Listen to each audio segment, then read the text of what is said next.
शराब सेहत के लिए हानिकारक होती है। ये वार्निंग शराब की बोतलों में छपी हुई होती है। वाकई शराब हानिकारक होती है। दिल्ली और छत्तीसगढ़ में हुए शराब घोटाले के बाद बोतल में एक और वार्निंग छापी जानी चाहिए। शराब सियासी सेहत के लिए बहुत हानिकारक होती है।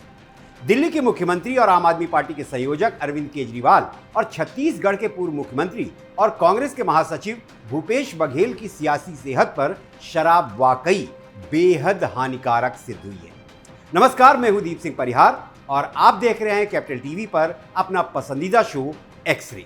अरविंद केजरीवाल तो शराब नीति घोटाले के चक्कर में कुछ वक्त दिल्ली की तिहाड़ जेल में गुजार चुके हैं।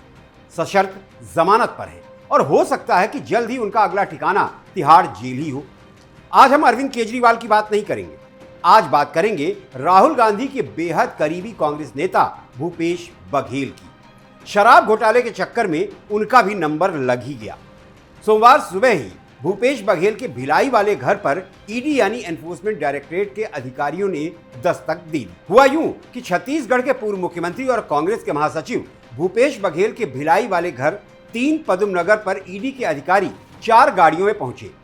इस घर के अलावा भूपेश बघेल के 13 और ठिकानों पर ईडी की टीमों ने दबिश दी। टारगेट पर सिर्फ भूपेश बघेल ही नहीं बल्कि उनके सुपुत्र चैतन्य बघेल भी थे। ईडी ने यह रेड शराब घोटाले, आर्थिक अनियमितताओं और मनी लॉन्ड्रिंग से जुड़े मामलों को लेकर की है। रेड के बाद छत्तीसगढ़ से लेकर दिल्ली तक सियासी जलजला आ गया। भूपेश बघेल पर ईडी की रेड पर राहुल गांधी फिलहाल मौन धारण किए हुए हैं। ऐसा नहीं कि उनसे सवाल नहीं पूछा गया, लेकिन राहुल गांधी ने कुछ नहीं कहना ही मुनासिब समझा। खैर, रेड से याद आया, कुछ साल पहले मैंने एक फिल्म देखी थी जिसका नाम था रेड। इस फिल्म में अजय देवगन एक धाकड़ income tax deputy commissioner Amay Patnaik के किरदार में दिखाई दिए। अजय देवगन की रेड फिल्म असल में 2 सच्ची घटनाओं को मिलकर बनाई गई थी। मैं आपको दोनों घटनाएं एक खास वजह से बता रहा हूं। पहले आप घटनाओं के बारे में सुन लीजिए, फिर मैं वजह बताऊंगा। वो तारीख थी 16 जुलाई 1981, जब कानपुर में कांग्रेस के पूर्व विधायक सरकार इंदर सिंह के घर पर इनकम टैक्स के 90 अधिकारियों ने रेड डाली। रेड में ऑफिसर्स ने करोड़ों रुपए बरामद किए, जिसमें कैश, गोल्ड बार्स और गहने शामिल थे। ये रेड अब तक की सबसे लंबी छापेमारी की कार्रवाई में शुमार है। 18 घंटे तो सिर्फ कैश गिनने में लगे थे, लेकिन यह रेड पूरी तरह शांतिपूर्ण ढंग से अंजाम तक पहुंची थी। दूसरी जो रेड की कार्रवाई मैं आपको बताने जा रहा हूं वो 14 सितंबर 1989 को उत्तर प्रदेश के 2 शहरों बिजनौर और मुजफ्फरपुर में हुई। छापेमारी 2 बिजनेसमैन हरीश छाबड़ा और चितरंजन स्वरूप पर की गई। ये रेड शांतिपूर्ण नहीं थी। अफसरों के साथ दुर्व्यवहार किया गया, राजनीतिक धौंस दिखाई गई, लेकिन फिर भी रेड शुरू हुई। लेकिन हरीश छाबड़ा ने बाहर निकलकर अपने लोगों को रेड की सूचना दे दी।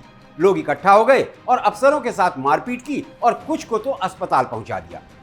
इन 2 कहानियों को सुनाने की वजह यह है कि जब भूपेश बघेल के ठिकानों पर छापेमारी के लिए ईडी के अधिकारी पहुंचे तो हालात कुछ बिजनौर और मुजफ्फरनगर वाले ही हो गए। न जाने कहां से और कैसे भूपेश बघेल के समर्थक वहां पहुंच गए और हंगामा करना शुरू कर दिया।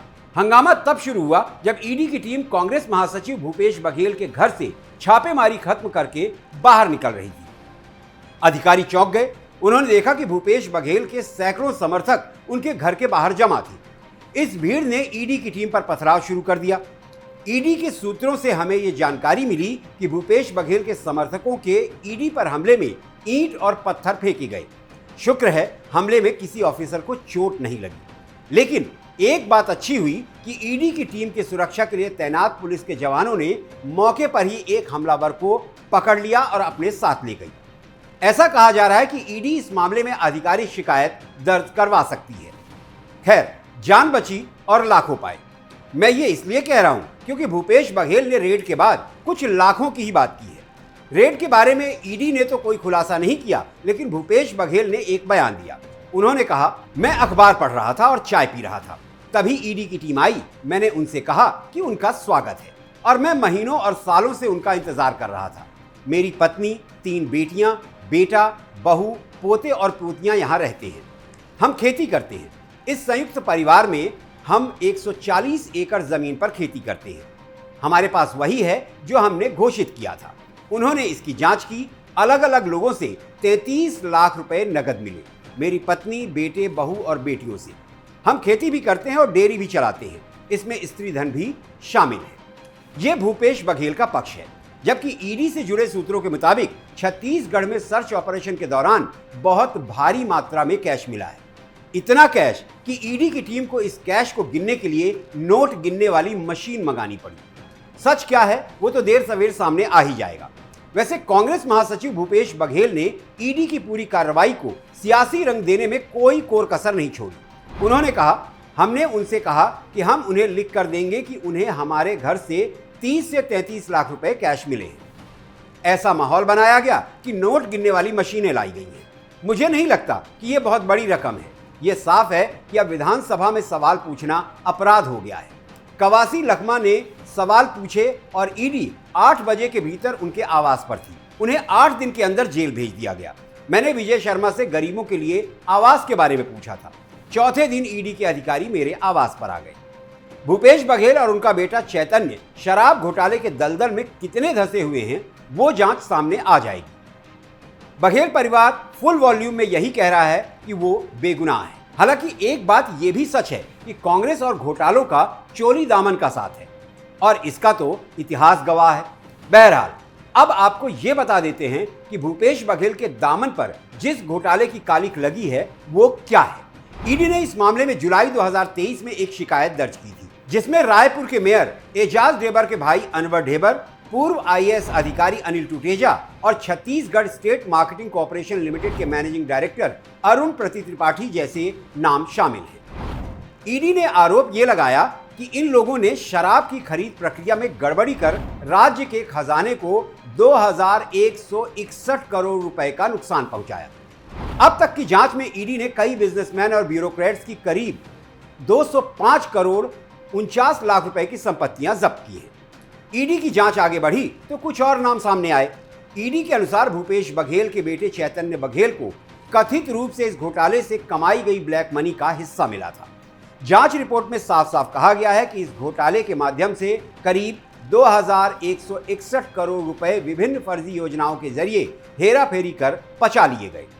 छत्तीसगढ़ में शराब बिक्री में अनियमितताओं का कुल मूल्य अब करीब 4000 करोड़ रुपए तक पहुंच गया है। जनवरी 2024 में ईडी ने कांग्रेस नेता और पूर्व मंत्री कवासी लखमा को इसी मामले में गिरफ्तार किया था। जुलाई 2023 में ईडी ने अनवर ढेबर, जो रायपुर के मेयर एजाज ढेबर का भाई है, पूर्व आईएएस अधिकारी अनिल टुटेजा और Chhattisgarh state marketing corporation limited के एमडी अरुण प्रति त्रिपाठी सहित कई लोगों के खिलाफ चार्जशीट फाइल की थी। असल में छत्तीसगढ़ में भूपेश बघेल की कांग्रेस सरकार के दौरान घोटाला हुआ। नियम कानून को ताक पर रखकर सरकारी खजाने को नुकसान पहुंचाया गया। नियम यह है कि छत्तीसगढ़ में केवल राज्य सरकार द्वारा चलाई जा रही दुकानें ही शराब बेच सकती हैं। छत्तीसगढ़ में कुल 672 सरकारी शराब की दुकानें हैं, जो हर रोज करीब 28 से 32 करोड़ रुपए तक की नगद बिक्री करती हैं। ईडी के अनुसार 2019 से 2022 के बीच जब छत्तीसगढ़ में कांग्रेस की सरकार थी, इस दौरान शराब बिक्री में बड़े पैमाने पर भ्रष्टाचार हुआ।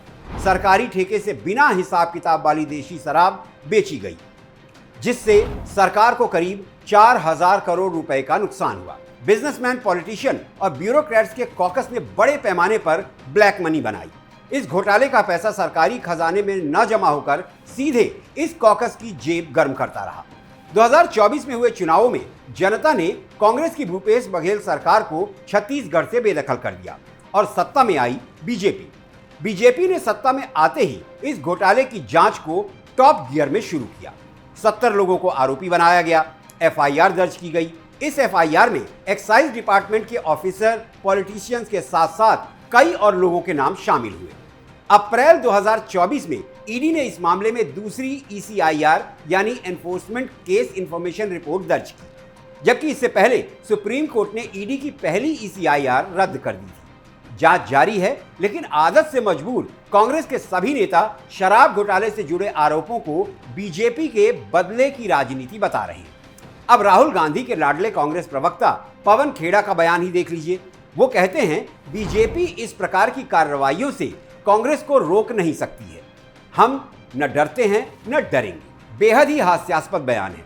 समझ में नहीं आ रहा है कि बीजेपी कांग्रेस को कहां जाने से रोक रही है। अरे आप तो खुद ही रसातल में डूब चुके हैं जनाब। बीजेपी को आपको रोकने की जरूरत कहां है। बस अपना रटा रटाया डायलॉग बोलते रहिए। बीजेपी की मोदी सरकार विपक्ष को निशाना बनाने के लिए केंद्रीय एजेंसियों का दुरुपयोग कर रही है। कमाल है, आप घोटाले करते रहिए और अगर बीजेपी घोटालों की जांच कराए तो वो एजेंसियों का दुरुपयोग कर रही है। अब यही जब दिल्ली की रेखा गुप्ता सरकार अरविंद केजरीवाल के खिलाफ कई मामलों पर जांच करा रही है, तब तो आप भी बीजेपी के सुर में सुर मिलाकर अरविंद केजरीवाल को जेल में डाल देने की बात करते हैं। ये आपके कांग्रेस नेता अजय माकन ने ही कहा था कि ये केजरीवाल नहीं फर्जीवाल है, मतलब खुद पर आए तो सरकार बदला ले रही है। अरे घोटालेबाजों, कितना भी शोर मचा लीजिए, छत्तीसगढ़ शराब घोटाले की जांच ईडी टॉप गियर पर कर रही है। शराब घोटाले की परतें खुलना शुरू हो चुकी हैं। भूपेश बघेल और उनके बेटे चैतन्य बघेल जैसे बड़े नेताओं और अधिकारियों पर शिकंजा कसा जा चुका है। अब ईडी की आगे की ही कार्रवाई तय करेगी कि राहुल गांधी के सिपहसालार और कांग्रेस महासचिव भूपेश बघेल सलाखों के पीछे होंगे या आजादी उनके मुकद्दर में। तो आज की एक्स-रे रिपोर्ट में इतना ही। आपको रिपोर्ट कैसी लगी कमेंट करके बताइए। रिपोर्ट को लाइक कीजिए, परिवार और दोस्तों के साथ शेयर कीजिए। किन मुद्दों पर एक्स-रे रिपोर्ट देखना चाहते हैं ये सुझाव भी दीजिए। और हाँ, कैपिटल टीवी को जरूर सब्सक्राइब कीजिए। और अब मुझे इजाजत दीजिए, अगली एक्स-रे रिपोर्ट के साथ आपसे फिर मुलाकात होगी। तब तक आप स्वस्थ रहें, सुरक्षित रहें। जय हिंद, जय भारत।